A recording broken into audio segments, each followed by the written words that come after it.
මේ ශ්‍රී ලංකා ගුවන් විදුලි සංස්ථාවයි ජාතියේ සංවේදකයා විශ්වාසය සමග පෙරට.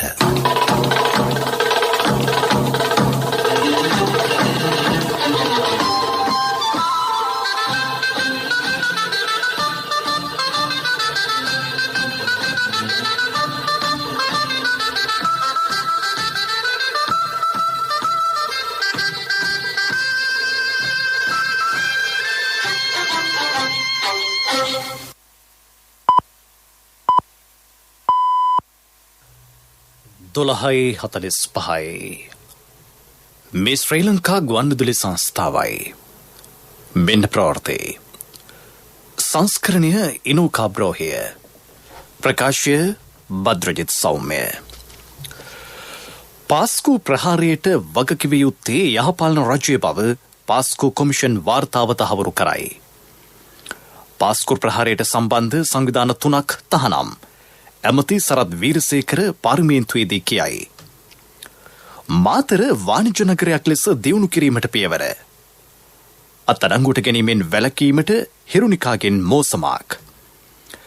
අපුස සාමාන්‍ය පෙළ විභාගය සාර්ථකව අවසන්. හක්මනදී හෙරොයින් කිලෝග්‍රෑම් 68ක් පොලිස් භාරයට. සඳ මත අභ්‍යවකාශ මධ්‍යස්ථානයක්. ශ්‍රී ලංකා ලෙජන්ඩ් ක්‍රිකට් පිළ සහභාගී වන තවත් තරගයක් අද. පාස්කු ප්‍රහාරයේ සම්පූර්ණ වගකීම යහපාලන රජය බාරගත යුතුයයි පාස්කු ප්‍රහාරය පිළිබඳ සොයා බැලූ කොමිසම අවධාරණය කර ඇතැයි පාර්ලිමේන්තු මන්ත්‍රී ජයන්ත වීරසිංහ මහතා පවසයි. එම රජය අකාර්යක්ෂම රජයක් ලෙසද එහි හඳුන්වා දී තිබේ. රාජ්‍ය පරිපාලනයේ සිට සිළු අංශ එම වකවානුවේ කඩා වැටී ඇත. පාස්කු ප්‍රහාරය සිදු වූයේ 2019 අප්‍රේල් 21 වෙනිදාය. සාරා නැමැති කාන්තාවක්ද ප්‍රහාරයට සම්බන්ධ වී ඇත. එහෙත් ඇය සොයා ගැනීමට නොහැකි වී තිබිණි. පසුව අනාවරණය වී ඇත්තේ මෙම කාන්තාව එම වසරේ සැප්තැම්බර් මාසයේ රටින් පලා ගොස් ඇති බවයි. මාස 5ක කාලයක් තිබියදීත් ඇයව අත්අඩංගුවට ගැනීමට මෙරට ආරක්ෂකාංශවලට නොහැකි වූ බව මන්ත්‍රීවරයා පෙන්වා දුන්නේය. ඉදිරි ඡන්දය ඉලක්ක කරගනිමින් මුස්ලිම් ඡන්ද පදනම සලකා එම කාන්තාව අත්අඩංගුවට ගැනීමෙන් වැළකුණු බව වීරසිංහ මහතා අද පාර්ලිමේන්තුවේදී පැවසීය.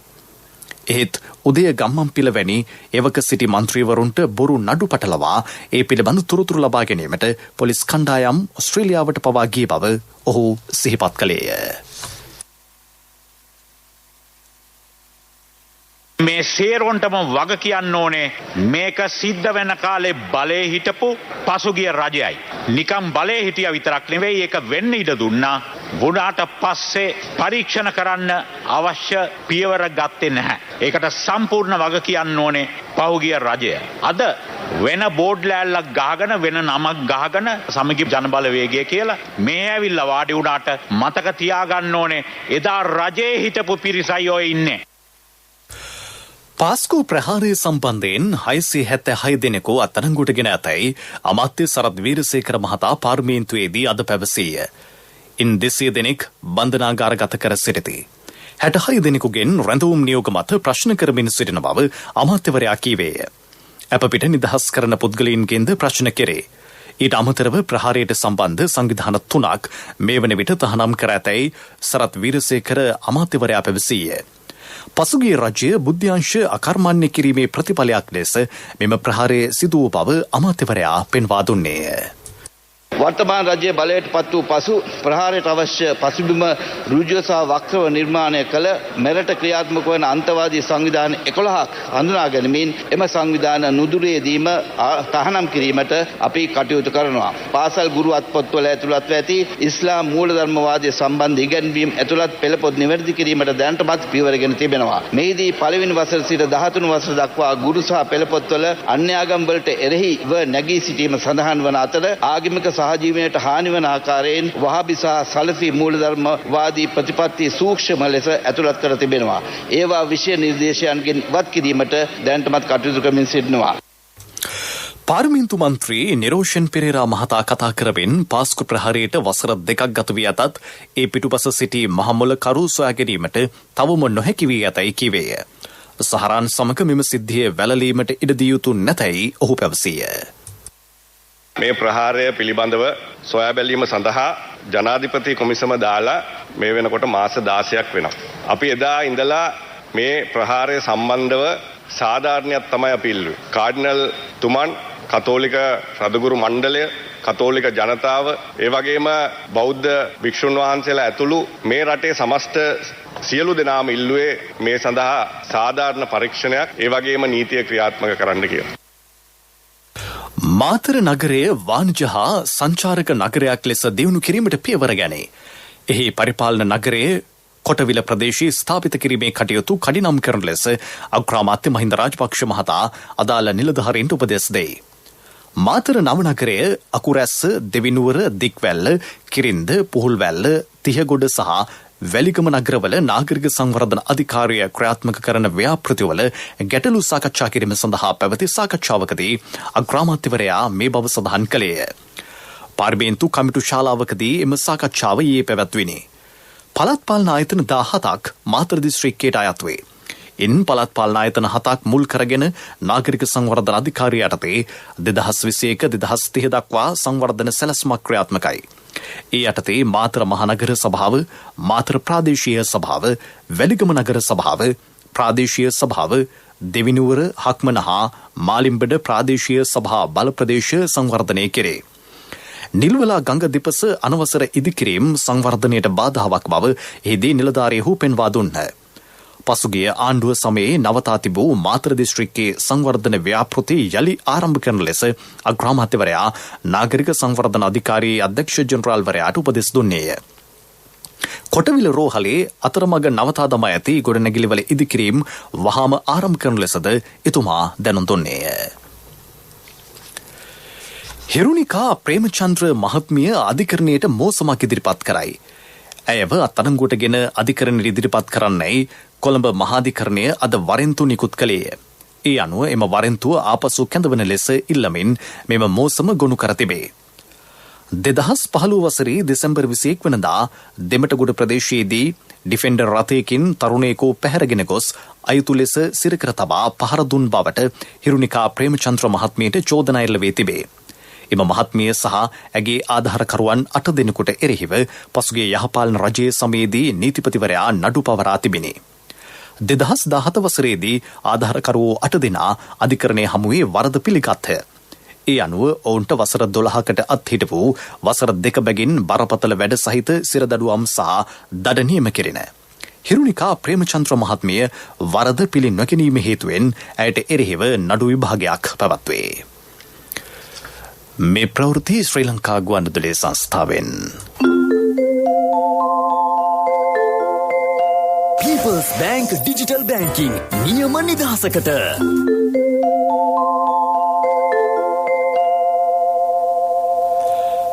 අපොස සාමාන්‍ය පෙළ විභාගය සාර්ථකව අවසන් වූ බව විභාග කොමසාරිස් ජෙනරාල් සනත් පූජිත මහතා පවසයි. ඒ සඳහා සහාය දුන් ගුරුවරුන්, විදුහල්පතිවරුන්, සෞඛ්‍යාංශය සහ ආරක්ෂකාංශයේ සිළු දෙනාට හෙතම ස්තුතිය පුද කරයි. සියලු දරුදරියන්ගේ හැසිරීම ඉතා යහපත් මට්ටමක පැවති බවත්, දරුදරුවයන් විභාගයට සහභාගී කරවීම සඳහා දෙමව්පියන් දැඩි උනන්දුවෙන් කටයුතු කළ බවත් හෙතම ජාතික ගුවන්විදුලියට පැවසීය. හක්මන දෙයන්තර පොලිස් වසමේ දෙනගම ප්‍රදේශයේ සිදු කළ වැටලීමකදී හෙරොයින් කිලෝග්‍රෑම් 68ක් සමග සැකකරුවෙකු හා සැකකාරියක අද අලුයම අත්අඩංගුවට ගෙන තිබේ. ඔවුන් ගමන්ගවත් මෝටර් රථයේද පොලිස් භාරයට ගෙන ඇතැයි පොලිස් මාධ්‍ය ප්‍රකාශක නියෝජ්‍ය පොලිස්පති අජිත් රෝහණ මහතා පවසයි. සැකකරු මීගමු ප්‍රදේශයේත් සැකකාරිය මහනුවර ප්‍රදේශයේත් පදිංචිකරුවන් බවට හඳුනාගෙන තිබේ. මාලිගාවත්ත පොලිසිය මිලිමීටර 38ක පිස්තෝලයක් උණ්ඩ 4ක් හා මද්‍රව්‍ය සමග 34 හැවිරිදි පුද්ගලයෙකු ඊයේ අත්අඩංගුවට ගෙන තිබේ. ව්‍යාජ රුපියල් 5000 නෝට්ටුවක් සමග පුද්ගලයන් 2 දෙනෙකු කැලණිය පොලිසිය අත්අඩංගුවට ගෙන ඇත. ඩුබයි සහ අබුඩාබියෙහි අවතැන්ව සිටින සියලු ශ්‍රී ලාංකිකයන් යලි මව්බිමට ගෙන්වා ගැනීමට ක්‍රියා කෙරේ. අමාත්‍ය නාමල් රාජපක්ෂ මහතාගේ මැදිහත්වීමෙන් එම වැඩපිළිවෙල ක්‍රියාත්මකයි. අබුඩාබි තානාපති කාර්යාලයේ ලියාපදිංචි වී අවතැන්ව සිටින පිරිස් ගෙන්වා ගැනීමට අවශ්‍ය පහසුකම් ලබා දීමට ක්‍රීඩා අමාත්‍යවරයා මැදිහත් වී කටයුතු කළ බව ක්‍රීඩා අමාත්‍යාංශය සඳහන් කරයි. නාම රාජපක්ෂ අමාත්‍යවරයා මේ දිනවල අබුඩාබියෙහි සංචාරයක නිරත වෙයි. මේ අතර එක්සත් අරාබි එමිරාතු රාජ්‍යයේ රැකියා සඳහා පිටත්ව ගොස් සිටි ශ්‍රී ලාංකිකයෝ 249 දෙනෙක් දිවයිනට පැමිණෙති. ශ්‍රී ලංකන් ගුවන් සේවයට අයත් විශේෂ ගුවන් යානයකින් එම පිරිස පැමිණ තිබේ. ඔවුන් එරටදී විවිධ ගැටලුවලට ලක් වූ පිරිස් බව වාර්තා වේ. ගාල්ල දිස්ත්‍රික්කයේ අඩු ආදායම්ලාභීන් සඳහා ඉදිකළ නිවස රැසක් හිමිකරුවන්ට බාර දීම අද සිදු කෙරේ. බෝපේ පොද්දල ප්‍රාදේශීය ලේකම් කොට්ටාශයේ ඉදිකර ඇති නිවාස මේ යටතේ හිමිකරුවන්ට බාර දීමට නියමිත බව ගාල්ල දිස්ත්‍රික් ලේකම් කාර්යාලයේ අතිරේක දිස්ත්‍රික් ලේකම් ලලින්ද ගමගේ මහතා පවසයි.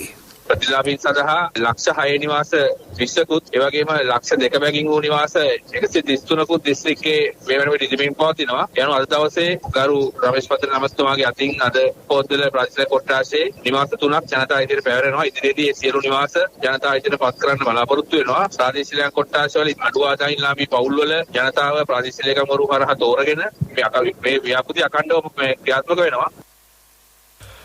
ශ්‍රී ලංකා ගුවන්විදුලි සංස්ථාව දිවයින පුරා වෙහෙර විහාරස්ථානවල සංවිධානය කරන රතන සූත්‍රය සජ්ජායනා කිරීමේ වැඩසටහන 130 වැන්න ගොඩකවෙල අල්පිටිය ශ්‍රී ඇලපාතාරාම විහාරස්ථානයේදී අද පැවැත්වේ. විහාරාධිපති පූජ්‍ය කුඹුරුගමුවේ සීවලී නායක ස්වාමීන් වහන්සේගේ අනුශාසකත්වයෙන් මෙය සංවිධානය කර ඇත.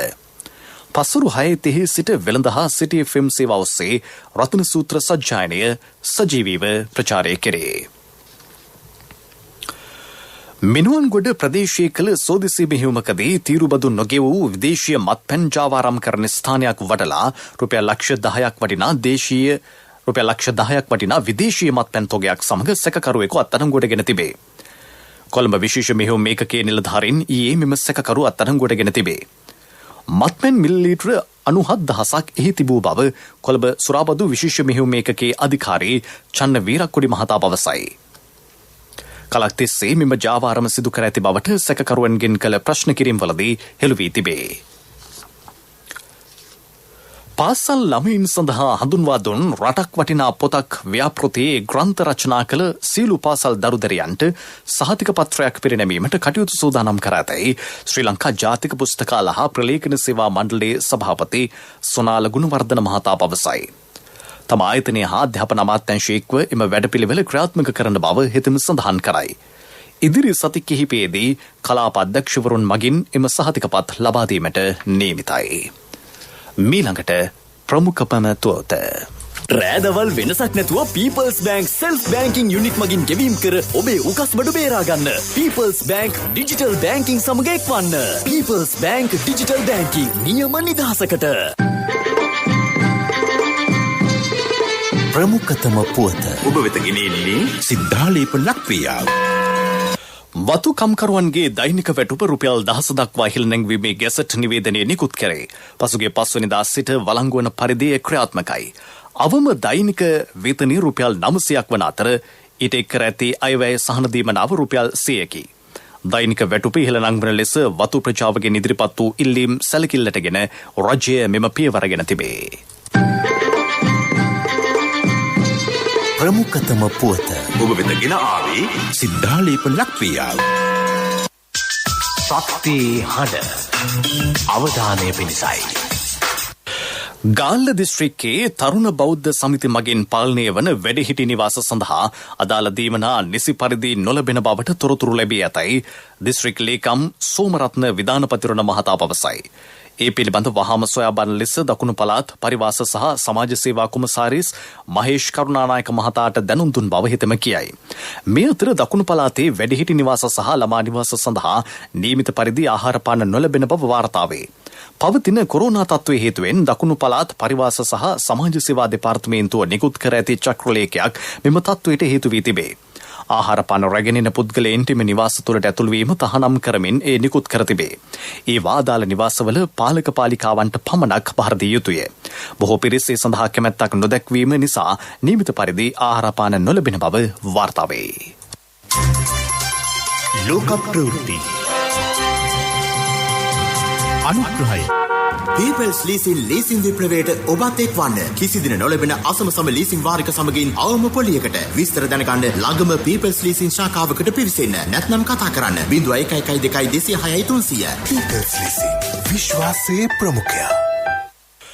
අමරිකානු ජනාධිපති ජෝ බයිඩන් මහතා ජපානයේ ඕස්ට්‍රේලියාව සහ ඉන්දියාව යන රටවල නායකයින් සමග අද සාකච්ඡා පවත්වයි. එම සාකච්ඡා ඔන්ලයින් තාක්ෂණය ඔස්සේ පවත්වේ. දවල මන්දිර මාධ්‍යලේකම් ජෙන් සාකිය මහත්මිය සඳහන් කළේ කොරෝනා වෛරසයේ බලපෑම සහ ආර්ථික සහයෝගීතාව සම්බන්ධයෙන් මෙහිදී අවධානය යොමු කෙරෙන බවයි. ජෝ බයිඩන් මහතා බහුපාර්ශ්වීය හමුවීම් තුළින් ඉන්දු ශාන්තිකර කලාපයේ සහයෝගීතාව ඉහළ නැංවීමට අපේක්ෂා කරන බවද ඇය පෙන්වා දෙයි.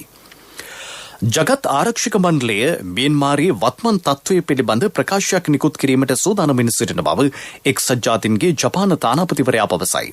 හමුදා පාලනයට විරුද්ධව උද්ඝෝෂණයේ යෙදෙන ජනතාව තවදුරටත් මර්ධනය කිරීමට මියන්මාර හමුදාව ක්‍රියා කරයි.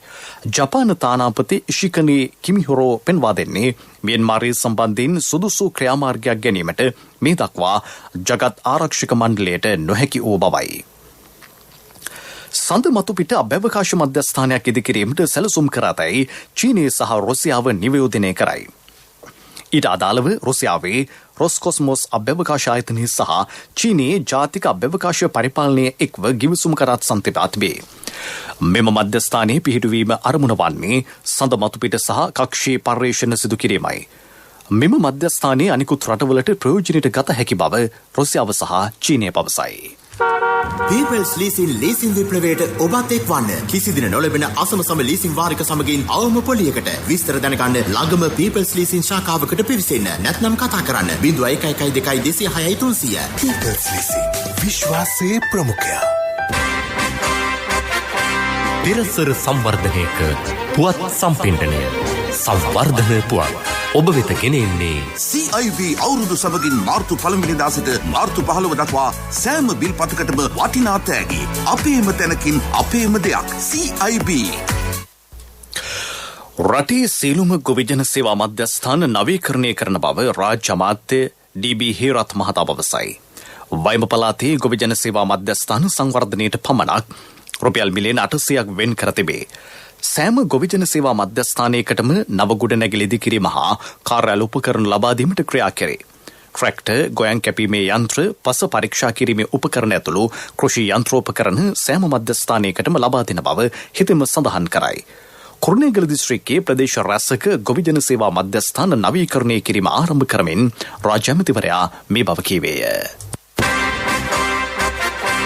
තිරසර සංවර්ධනයක පුවත් සම්පින්ඩනය සංවර්ධන පුවත් ඔබ වෙත ගෙන ආවේ CIV අවුරුදු සමගින් මාර්තු 1 වෙනිදා සිට මාර්තු 15 දක්වා සෑම බිල් පතකටම වටිනා තෑගි.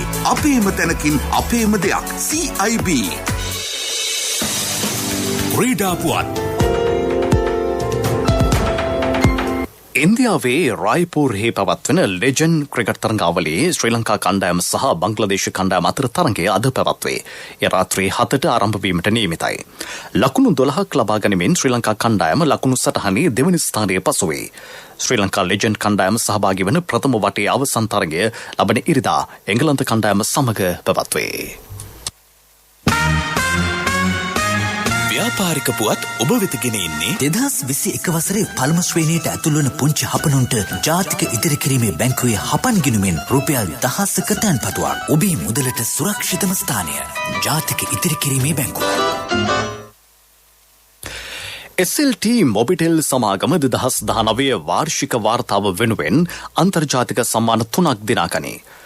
දකුණු ආසියානු ගණකාධිකාරියවරුන්ගේ සංසදයේ 24 වෙනි වරටත් සංවිධානය කළ හොඳම ප්‍රකාශිත වාර්ෂික වාර්තා සම්මාන උළෙලේදී සංවේදන හා තොරතුරු තාක්ෂණ කාණ්ඩයේ දෙවන ස්ථානය මෙම සමාගමට හිමි වී තිබේ. ඊට අමතරව 2020 ජාත්‍යන්තර ARC සම්මාන උළෙලේදී දුරකථන සංවේදන කාණ්ඩයේ වාර්ෂික වාර්තා මුල් පිටුවේ ඡායාරූපය සහ නිර්මාණය වෙනුවෙන්ද ලෝකඩ සම්මානය මොබිටෙල් සමාගමට හිමි විය. මුල්‍ය දත්ත සඳහා ගෞරව සම්මානයක්ද දිනා ගැනීමට සමාගම සමත් විය. ව්‍යාපාරික පුවත් ඔබ වෙත ගෙන ආවේ 2021 වසරේ පළමු ශ්‍රේණියට ඇතුළු වන පුංචි හපනුන්ට ජාතික ඉදිරි කිරීමේ බැංකුවේ හපන් ගිණුමෙන් රුපියල් 1000ක තැන්පතුවක්. වැඩි පොලියක්, ඉතුරු ගිණුමට 100% රාජ්‍ය ආරක්ෂාව, ශිෂ්‍යත්ව විභාගය සඳහා ආදර්ශ ප්‍රශ්න පත්‍ර කට්ටල් සහ දිවයින පුරා විහිදුණු ශාඛා ජාලය හා තැපැල් උපතැපැල් කාර්යාල ජාලය මගින් ගනුදෙනු කිරීමේ හැකියාව. ඔබත් අදම ඔබේ සිඟිත්තාගේ අනාගතය වෙනුවෙන් හපන් ගිණුමක් අරවන්න. කොන්දේසි අදාළ වේ. ඔබේ මුදලට සුරක්ෂිතම ස්ථානය ජාතික ඉදිරි කිරීමේ බැංකුව. ආර්ථික පුවත් ආවරණය යුතුයකම් වගකීම් එක්ක සල්ලි ඉතුරු කරන්න ලේසි නෑ. ඔබේ ස්ථාවර තැන්පතට ආකර්ෂණීය පොලියක් හා ආරක්ෂාවක් දෙන්න අපි පොරොන්දු වෙන්නේ ඒකයි. LOLC Finance ස්ථාවර තැන්පතු ඉතිරිය උතුරන්න. 2001 දෙසැම්බර් 13 වෙනි දින නීතිගත කරන ලද LOLC Finance PLC ICRA Lanka limited වෙතින් SLA ස්ථාවර ශ්‍රේණිය ලබා ඇත. 2011 අංක 42 දරන මුදල් ව්‍යාපාර පනත යටතේ ශ්‍රී ලංකා මහා බැංකුවේ මුදල් මණ්ඩලය වෙතින් බලපත්‍රලාභී මුදල් සමාගමකි. කොවිඩ් හේතුවෙන් කඩා වැටී තිබූ සංචාරක කර්මාන්තය නැවත ආරම්භ කිරීමෙන් පසු ඒ ප්‍රවර්ධනයට රජයේ අවධානය යොමු වේ. රටට සංචාරකයන් පැමිණීමේදී මෙරට ජනතාවගේ සෞඛ්‍ය ආරක්ෂාවට මූලිකත්වය දෙමින් නව සෞඛ්‍ය මාර්ගෝපදේශ සකස් කිරීමට නියමිතයි.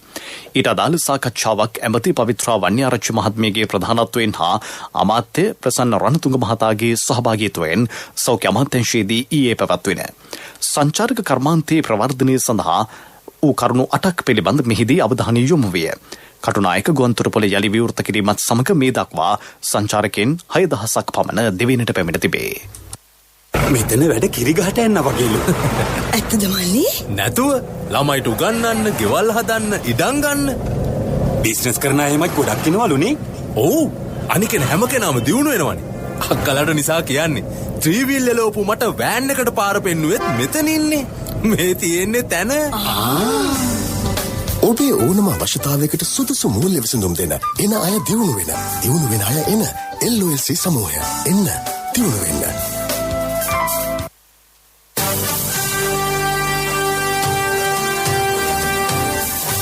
කාලගුණ වාර්තාව. දෙවීනේ බොහෝ ප්‍රදේශවල තැනින් තැන වැසි හෝ ගිගුරුම් සහිත වැසි ඇතිවන බව කාලගුණ විද්‍යා දෙපාර්තමේන්තුව නිවේදනය කරයි. මධ්‍යම සබරගමුව දකුණ වයඹ සහ බස්නාහිර පළාත්වල ඇතැම් ස්ථානවලට මිලිමීටර 75ට වැඩි තරමක තද වැසි දැතිවේ. ගිගුරුම් සහිත වැසි සමග ඇතිවේ හැකි තාවකාලික තද සුළං වලින් සහ අකුණු මගින් සිදුවන අනතුරු අවම කර ගැනීමට අවශ්‍ය පියවර ගන්නා ලෙස ජනතාවගෙන් ඉල්ලීමක් කෙරේ. ප්‍රවෘත්ති අවසන් කිරීමට පෙර යලි සිරස්තල. පාස්කු ප්‍රහාරයට වගකිව යුත්තේ යහපාලන රජය බව පාස්කු කොමිෂන් වාර්තාව තහවුරු කරයි. පාස්කු ප්‍රහාරයට සම්බන්ධ සංවිධාන 3ක් තහනම්. ඇමති සරත් වීරසේකර පාර්ලිමේන්තුවේදී කියයි. මාතර වාණිජ්‍ය නගරයක් ලෙස දියුණු කිරීමට පියවර. අත්අඩංගුවට ගැනීමෙන් වැළකීමට හිරුනිකාගෙන් මෝසමක්. අපුස සාමාන්‍ය පෙළ විභාගය සාර්ථකව අවසන්. හක්මනදී හෙරොයින් කිලෝග්‍රෑම් 68ක් පොලිස් භාරයට. සඳ මත අභ්‍යවකාශ මධ්‍යස්ථානයක්. ශ්‍රී ලංකා ලෙජන්ඩ් ක්‍රිකට් පිළ සහභාගී වන තවත් තරගයක් අද. දිවා ප්‍රවෘත්ති ඉන් සමත්යි. අපගේ මෙම ප්‍රවෘත්ති ප්‍රකාශය www.slbcnews.lk වෙබ් අඩවිය ඔස්සේද සවන් දිය හැකියි. මීළඟ ප්‍රධාන ප්‍රවෘත්ති ප්‍රකාශය සවස 6ට බලාපොරොත්තු වන්න.